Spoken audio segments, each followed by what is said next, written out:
Assalamualaikum warahmatullahi wabarakatuh. Selamat siang siswa-siswiku semua, khususnya kelas 12 PB. Hari ini Ibu akan mencoba menjelaskan tentang penerapan jurnal umum di dalam transaksi-transaksi yang terkait dengan kegiatan hotel. Sebelum masuk ke dalam jurnal tersebut, ada beberapa hal penting yang harus kalian ketahui tentang transaksi tersebut, ya. Jadi biasanya di dalam hotel ada beberapa transaksi yang pertama yaitu transaksi penjualan produk atas barang dan jasanya. Produknya apa saja? Biasanya di hotel ada penjualan minuman, penjualan makanan, bar, kemudian penjualan kamar. Ini masuk ke transaksi penjualan produk dan jasa. Ini salah satu transaksi yang sering kali terjadi di perusahaan hotel. Ya. Kemudian yang berikutnya, ya, kita lihat di sini ada transaksi selain penjualan produk atau jasa, ya. Di hotel itu ada transaksi yang berikutnya. Di sini kita lihat sebentar. Ya. Di sini ada transaksi penerimaan kas dan pengeluaran kas atau disebut dengan cash disbursement, ya, yaitu merupakan transaksi penjualan tunai, ya, atau pengeluaran tunai, ya, untuk kegiatan-kegiatan yang terjadi di dalam akuntansi hotel. Nah, kegiatan-kegiatan penerimaan dan pengeluaran kas ini umumnya sering kali terjadi, sehingga karena rutinitasnya tak sering, maka biasanya menggunakan buku harian khusus atau disebut dengan buku jurnal khusus. Nanti akan kita pelajari di bab selanjutnya. Nah, kemudian transaksi yang ketiga yang terkait dengan kegiatan hotel adalah transaksi pembelian produk, barang, dan jasa. Ya, biasanya kalau perusahaan atau hotel itu kasih makan atau memberikan pelayanan baik makanan, minuman kepada para tamunya, itu dia membelinya dari supplier. Jadi bahan bakunya atau barang-barang yang digunakan untuk melayani tamunya seperti makanan dan minuman itu dia punya pemasok sendiri, sehingga seringkali terjadi transaksi pembelian produk, barang, dan jasa. Ya. Kemudian transaksi yang berikutnya yang terjadi dalam perusahaan hotel adalah transaksi pembayaran gaji atau sistem gaji. Ini sering kali terjadi, ya. Jadi kegiatan-kegiatan yang biasanya rutin terjadi itu sering kali dicatat dalam buku jurnal khusus. Nah, mengenai jurnal khusus itu akan saya berikan nanti setelah kalian memahami tentang transaksi-transaksi keuangan atau jurnal umum yang terjadi di perusahaan hotel, ya, khususnya yang terkait dengan transaksi keuangan hotel. Oke, saya langsung masuk ke dalam jurnal umum. Saya langsung masuk ke contoh soal. Di sini saya kasih contoh satu, ada dua kasus. Kasus yang pertama adalah di sini ada Aston Star Hotel, adalah sebuah hotel yang terletak di Kota Medan. Hotel ini menjual kamar jenis super deluxe, ya, super deluxe dengan harga 1 juta per malam. Setiap tamu yang menginap mendapatkan breakfast. Breakfast itu adalah sarapan pagi, mendapatkan makan pagi dengan harga 100.000. Harga ini belum termasuk government tax. Government itu adalah utang pajak. Jadi setiap transaksi yang dikenakan di hotel itu dikenakan pajak. Jadi yang membayar pajaknya adalah tamunya atau customernya. Nanti pajak yang dibayar sama customer itu akan diserahkan ke negara, maka disebut dengan government tax. Dan service charge, ya, artinya biaya servis sebesar 21%. Ya, mungkin kalian sudah diberikan materi ini sebelumnya dengan Bapak Aris bahwa setiap pelayanan atau setiap jasa yang ada di dalam hotel itu dikenakan biaya servis 10% dan pajaknya 11%, sehingga kalau digabung menjadi 21%. Oke, ini sudah dibahas sama kajur kalian. Saya langsung masuk ke proses pencatatannya. Nah, untuk transaksi ini bagaimana kalian harus mencatatnya? Kita lihat di sini. Ini diasumsikan ketika si penginap atau tamu datang ke hotel, ya, pada saat datang dia langsung bayar tunai. Kamarnya sebesar ini kan tadi dikatakan harganya adalah 1 juta per malam. 1 juta per malam sudah termasuk makan atau sarapan pagi. Berarti harga kamarnya aja sebesar 900.000. Karena di sini dikatakan harga kamarnya 1 juta per malam, tapi termasuk sama sarapannya 100.000, termasuk sama breakfastnya 100.000. Berarti yang 100.000 itu masuk ke dalam pendapatan makanan atau pendapatan sarapan pagi tadi. Jadi pendapatan yang diperoleh hotel dari makanan, dari sarapan pagi tadi sebesar 100.000 dan kamarnya sendiri terhitung 900.000 ya. Kemudian service charge-nya ini tadi dikatakan bahwa ketentuannya bahwa service charge itu atau biaya servis itu dikenakan 10% dari harga hotel per malamnya ya. Jadi kalau harga hotel per malamnya adalah 1 juta, maka kalau biaya servisnya 10% berarti 10% kali 1 juta, sehingga ini diperoleh dapat service charge-nya, pendapatan dari hotel, dari pendapatan jasa atas hotel sebesar 100.000. Ini nilai 100.000 ini diperoleh dari 1 juta dikali 10%. Kemudian berikutnya adalah hutang pajak. Jadi setiap ada tamu hotel yang menginap dikenakan pajak. Nah, pajak itu akan disetorkan ke negara. Maka akun yang dicatat adalah government tax ya, atau disebut dengan hutang pajak. Kenapa hutang pajak? Karena pajaknya nanti akan diserahkan ke negara. Jadi pihak hotel memungut pajak dari tamu, tapi bukan untuk hotel, untuk diserahkan ke negara. Maka akunnya karena belum diserahkan ke negara, maka akunnya masih berupa yang namanya pajak atau hutang pajak, hutang pajak atau government tax sebesar 110.000. Ini dari mana nilai 110.000 ribunya?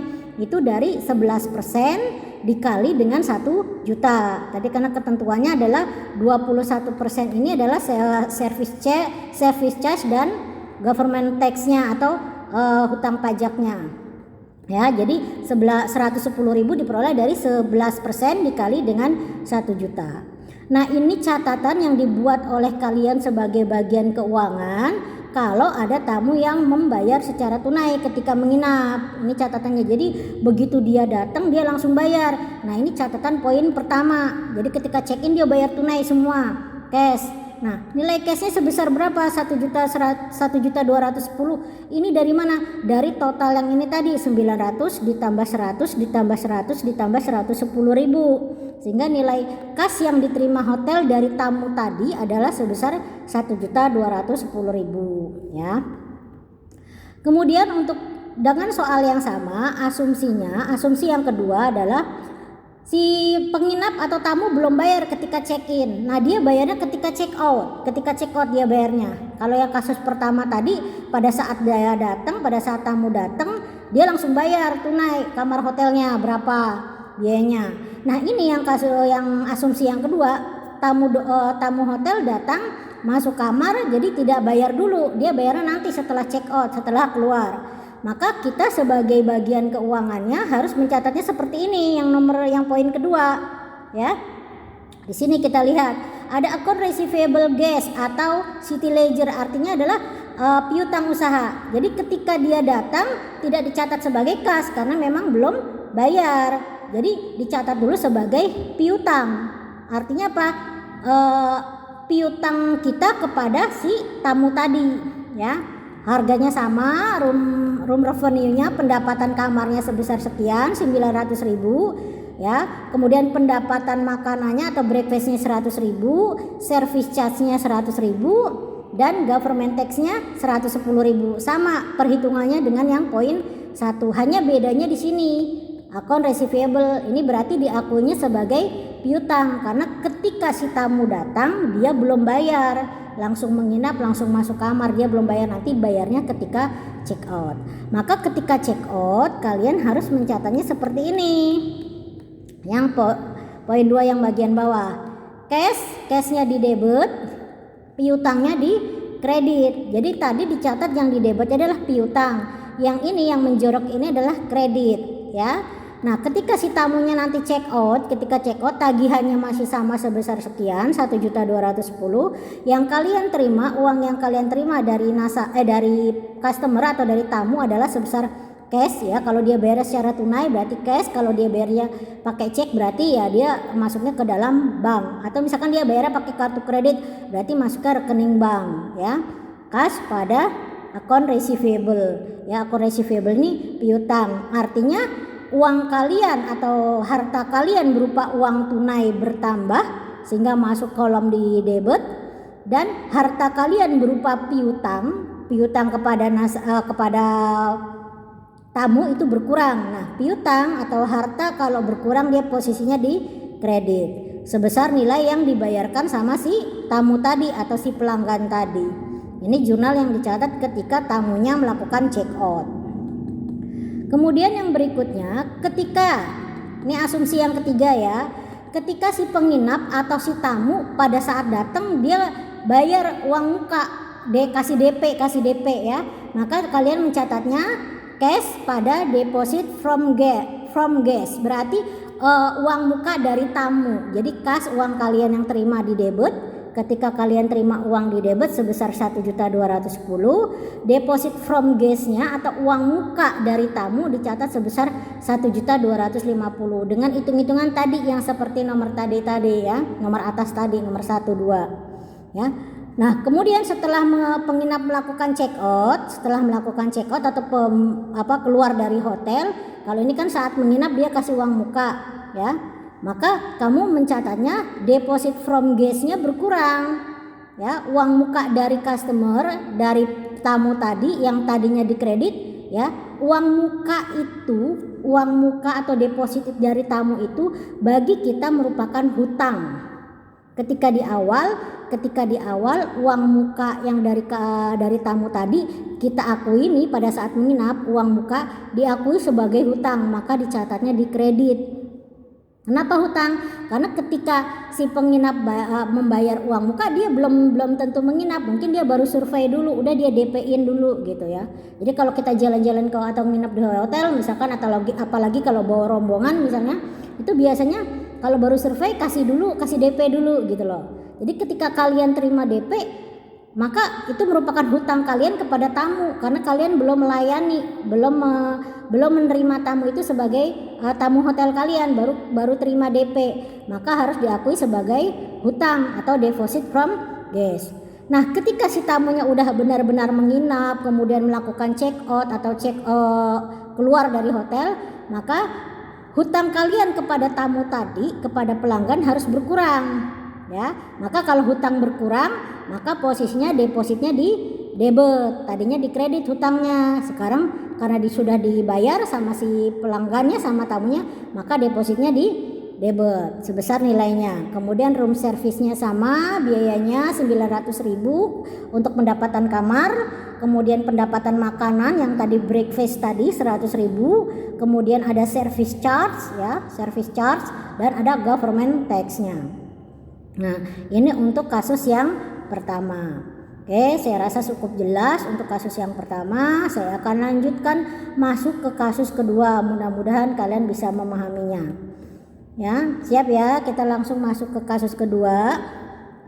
Di sini Mr. Anton kamar 345 check-in. CI itu check-in ke hotel. Anggap kalian punya tamu namanya Mr. Anton ya. Dia tinggal di kamar 345. Dia check-innya tanggal 4 April 2007. Asumsi ini terjadi tanggal 4 April 2007. Kemudian check out tanggal 6 April 2007. Beralamatkan di Jalan Halmahera, Jakarta nomor 38. Dan sewa, bukan dewa, ini sewa kamarnya per malam itu sebesar 500.000, ini standarnya. Jadi kamar yang standar, dia nyewanya kamar yang standar.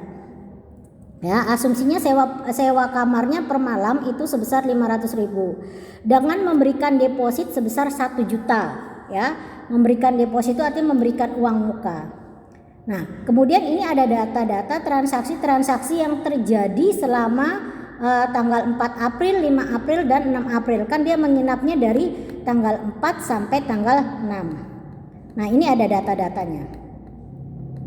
Nih data-datanya ada di sini, kita lihat tanggal 4 April ada room charge itu 500.000 ya, artinya dia menginap tanggal 4 April ada pendapatan atau ada tamu membayar biaya kamar sebesar 500.000 exclude service charge plus tax, berarti di luar atau belum termasuk servis dan biaya servis dan biaya pajak, ini belum termasuk ya. Kalau exclude berarti belum termasuk. Kemudian coffee shop dia minum di coffee shop sebesar 125.000, bar sebesar 275, laundry ya dia mencuci pakaian di hotel sebesar 50.000, sehingga untuk bill restorannya, tagihan restorannya baik untuk bar dan laundry sudah include biaya servis dan tax ya. Oke, ingat di ketentuan perhotelan bahwa biaya servis ditetapkan 10% dari nilainya atau dari harganya, taxnya adalah 11% ya. Ini transaksi yang terjadi di tanggal 4. Kemudian di tanggal 5-nya tadi Mr. Anton tadi menggunakan transaksi atau fasilitas hotel berupa untuk tadi kamar ya. Kamar tadi sudah ketetapan 500.000 dan belum termasuk biaya servis dan pajaknya. Kemudian room service itu adalah biaya pelayanan kamar sebesar 55.000, coffee shop 275.000, bar sebesar 325.000 dan telepon. Nah, kemudian nih Mr. Anton menggunakan telepon di hotel. Jumlahnya sebesar 125.000. Maka tagihan keterangannya untuk tagihan restoran, bar dan telepon sudah include dengan biaya servis dan tax ya. Ini untuk yang transaksi tanggal 5. Nah, untuk transaksi tanggal 6 ini ada dia kan mau check out tuh. Tanggal 6-nya dia hanya bayar biaya kamar saja. Biaya pelayanan kamar sebesar 45.000. Kemudian check out dan tagihan tamunya dibayar dengan US dollar 150.000, dengan mata uang asing dia bayar 150 US dollar. Ya, cash penerimaannya, bukti penerimaannya nomor 0011. Nah, sisanya ada kembaliannya karena 1 US dollarnya ketika itu dihitung dengan harga 9.500. Jadi ketika masih ada kembaliannya dia minta dalam bentuk rupiah. Nah, untuk transaksi ini kita bisa buatkan jurnalnya. Ya, kita lihat dibuatkan jurnalnya.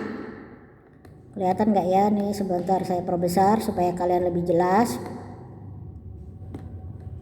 Ya. Sekarang kita lihat dulu untuk transaksi tanggal 4. Untuk transaksi tanggal 4-nya kita lihat di sini perhitungan untuk tanggal 4. Di sini dikatakan bahwa biaya kamar, harga sewa kamarnya itu 500.000. Ini belum termasuk dengan service dan tax-nya. Ya, belum termasuk. Kemudian coffee shop-nya ini harga 125.000, kemudian bar 275, laundry sebesar 50.000. Ini harga sudah termasuk PPN-nya. Nah, berarti kita cari dulu harga sebelum harga ini yang 125, 275 dan 50 ini adalah harga sudah termasuk dengan biaya servis dan pajak. Oleh karena itu kita cari dulu berapa harga sebelum dikenakan biaya servis dan pajak. Nah, perhitungannya ini kenapa dapat 123 ya. Kita lihat dari sini nilai yang harga 125.000 dikali dengan 100 dibagi dengan 121. Karena sudah termasuk berarti kan dikatakan sudah termasuk 21%, berarti pakai pembaginya adalah 121. Jadi 100% ditambah 21%, jadi 121 ya. Jadi penghitungannya adalah harga sesudah biaya servis ya dikali dengan 100 ya. Persentase itu kan 100 dibagi dengan 121. Nah, ini dapat harga sebelum servisnya, sebelum biaya servis dan pajak. Nah, kemudian biaya servisnya sendiri dapat dari mana? Dapat dari nilai ini, harga yang sebelum servis dikalikan dengan 10%. Itu kalau mau mencari biaya servisnya. Kemudian kalau mau mencari berapa pajak yang harus ditanggung sama si tamu, ini dari nilai sebelum servis, nilai pendapatan dari coffee shop tadi sebelum ada servis dan tax dikalikan dengan 11% ya. Jadi nilai yang ini C8 ini dikali dengan 11% dapatnya ini. Begitu juga dengan yang lainnya sama. Untuk bar ini sudah termasuk servis dan tax-nya. Sehingga harga sebelum servis dan tax-nya dihitung dengan cara nilai yang sudah dikali 100 dibagi dengan 121 ya. Kemudian nilai berapa harga servisnya ini dihitung dengan cara nilai dari sebelum servis dikali dengan 10%. Kemudian teksnya juga demikian, harga sebelum servis dikali dengan 11%, sehingga diperoleh hasil akhirnya biaya servis yang diperoleh adalah 371590. Ini diperoleh dari ini semua ditambahkan ya. Dan yang ini biaya pajaknya 40909 dari mana? Dari ini semua ditambahkan ya, ini totalnya. Sehingga kalau kita buatkan jurnalnya, ini kan jurnalnya di tanggal 4 ya. Tadi untuk transaksi tanggal 4 kita lihat soalnya kembali. Ya, transaksi tanggal 4 dia apa? Nih, di tanggal 4 kita lihat soalnya. Nih, di tanggal 4 Anton melakukan sewa kamar per malam 500.000 dan check in dengan membayar deposit. Nih 1 juta dia bayar deposit. Maka ketika dia bayar deposit, maka jurnal yang diperlukan atau yang kita buat sebagai bagian accounting adalah cash ya. Jadi kita terima uang cash sebesar 1 juta di debit. Kalau kita terima uang kan posisinya di debit nih. Cash di debit sebesar 1 juta rupiah ya. Kita lihat nilainya. Kita lihat nilainya nih.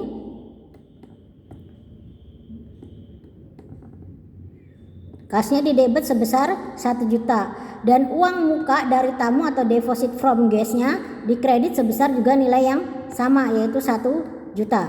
Ini kita bisa lihat di sini. Ya, ini nilainya.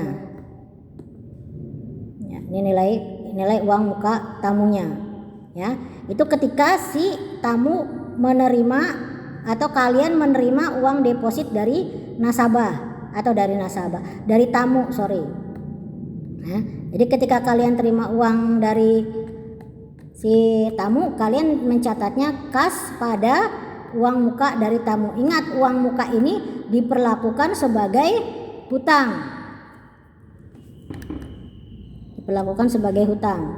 Saya perkecil sedikit. Nah, ini uang mukanya diperlakukan sebagai hutang, sehingga kalau hutang bertambah catatnya di kredit ya.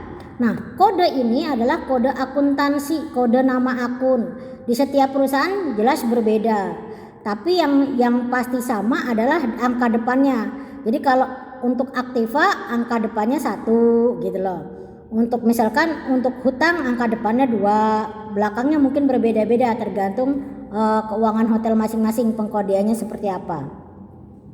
Kemudian di tanggal 4 juga ini ada transaksi ini. Tadi dikatakan di tanggal 4 transaksi yang terjadi adalah ini nih. Ada room share, berarti si Mr. Anton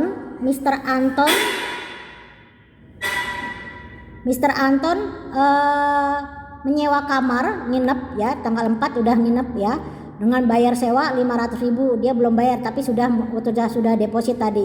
Nah, transaksi yang terjadi tanggal 4 adalah membayar sewa biaya kamar, kemudian coffee shop, bar, dan laundry ya. Tadi udah ada hitungannya di atas, sehingga kalian menjurnalnya adalah uang muka dari tamunya nanti dihitungnya berapa nilainya setelah kita ketahui ini dulu.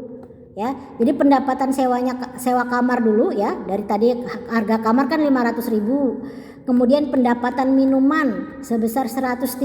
Dari mana pendapatan minumnya? Diperoleh dari yang ini.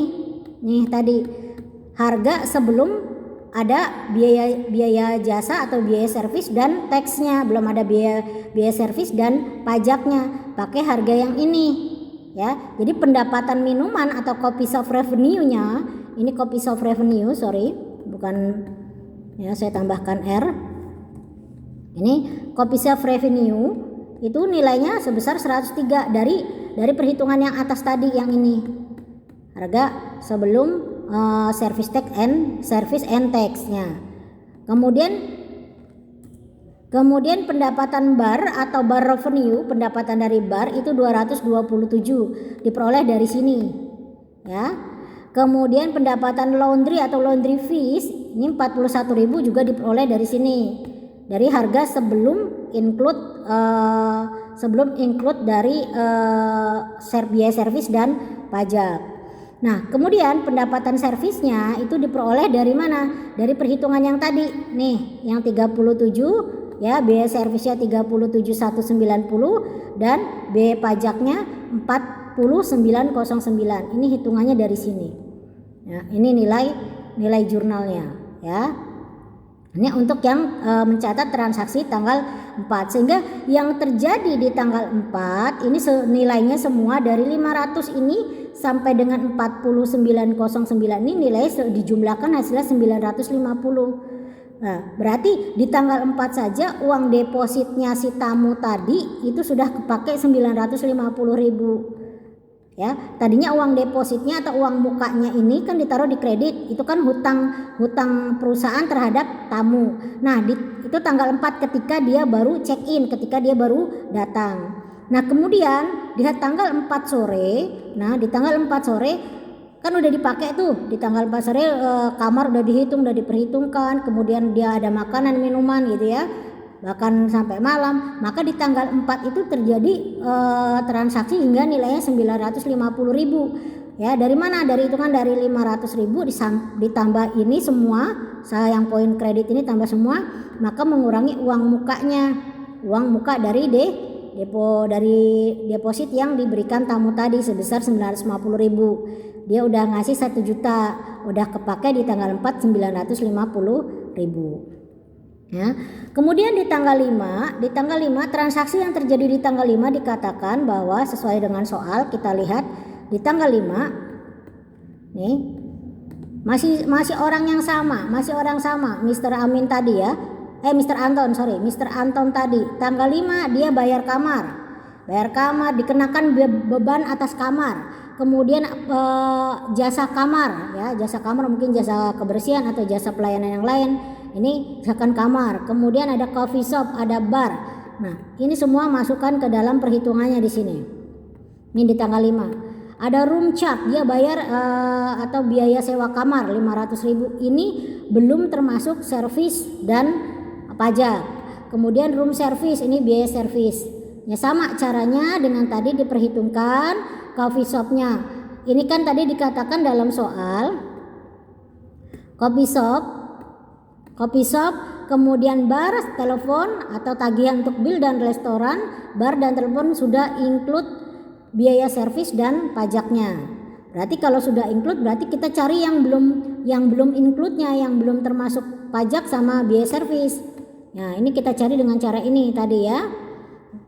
Ya, nilainya ini sudah termasuk, ini kan yang sudah termasuk. Ini harga yang belum termasuk, ini nilainya. Ya. Beroleh dari mana? Dari 275.000 atau B34 ini dikali dengan 100. Nih lihat rumusnya, dibagi dengan 121. Kenapa dibagi dengan 121? Kan servis sama teksnya 21%. Karena sudah include berarti jadi 121. Nah, kita mau mencari yang belum termasuk ini. Berarti yang belum termasuk ini harganya menjadi sekian. Ini harganya menjadi sekian, ini harganya menjadi sekian. Nanti rumusannya bisa dilihat juga ya. Kemudian service charge-nya ini menjadi sekian, 22 sekian. Dari mana angkanya? Dari nilai yang ini 227 dikali dengan 10%. Kemudian yang 26 ini diperoleh dari 268 dikali dengan 10%. Ini yang 10.330 dikali dengan diperoleh dari 103 kali 10%. Ya, ini nilainya. Kemudian nilai teksnya sama ya. Ini 25.000 dari mana? Dari nilai yang ini 227 ya, B34 ya.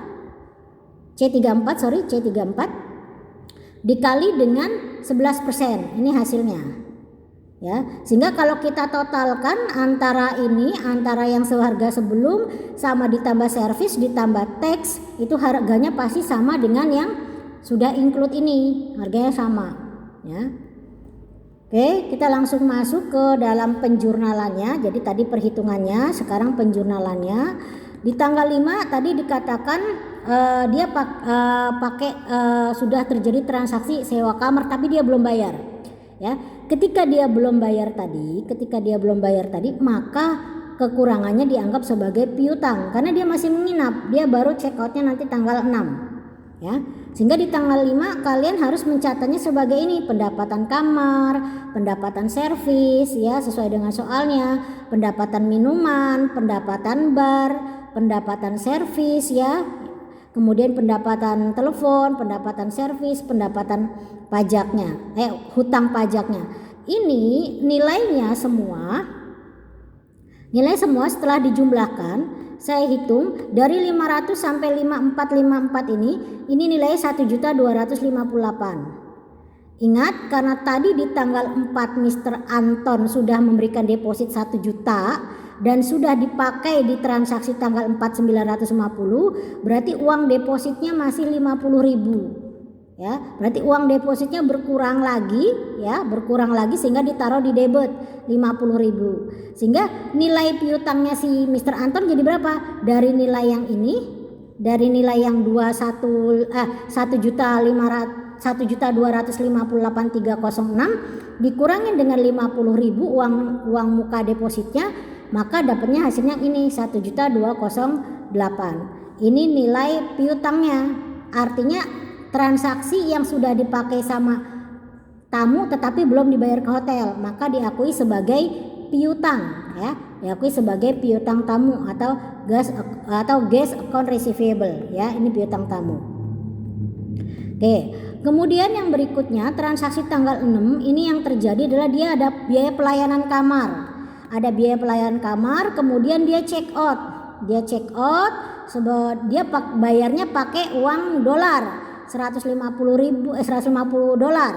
Sedangkan ketika itu harga dolarnya, $1 adalah 9.500. Sehingga sama aja dengan Mr. Anton bayar ke hotel pakai uang 1.425.000. Sementara tagihannya dia ke kita adalah, kita lihat ada pendapatan servis tadi ya, yang biaya servis tadi, biaya servis kamar 400.000. Ini merupakan pendapatan buat hotel. Kemudian piutang tadi yang dia tagihan dia sampai dengan tanggal 5 ini, sampai dengan tanggal 5 yang ini 1.208.208 ya, itu akan dibayar. Nah, ini di sini. Sehingga kasnya jadi berapa yang dibayarkan? Ini dari nilai ini 1.205 ditambah 45.000 sehingga hasilnya 1.253.000 ya.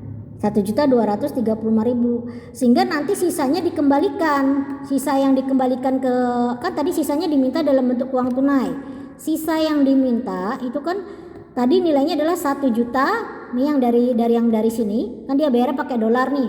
Pakai dolar itu sebesar 1.425.000. Kemudian dikurangi dengan ini yang dia bayarkan ke kita sebesar ini ya, kas yang kita terima berarti 1.253.306. Nah, berarti nanti uang yang dikembalikan kepada si tamu adalah dari nilai ini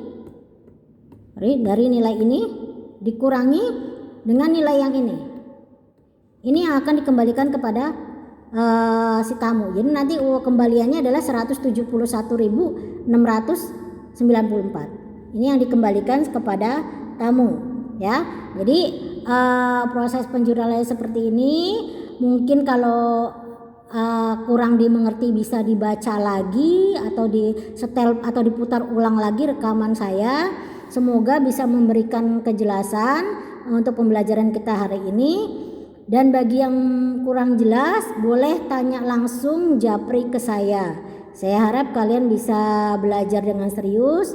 Kalau kalian suka silahkan kalian klik subscribe-nya. Oke, itu saja. Terima kasih untuk pembelajaran hari ini. Semoga kedepannya kalian bisa lebih baik. Terima kasih. Wassalamualaikum warahmatullahi wabarakatuh.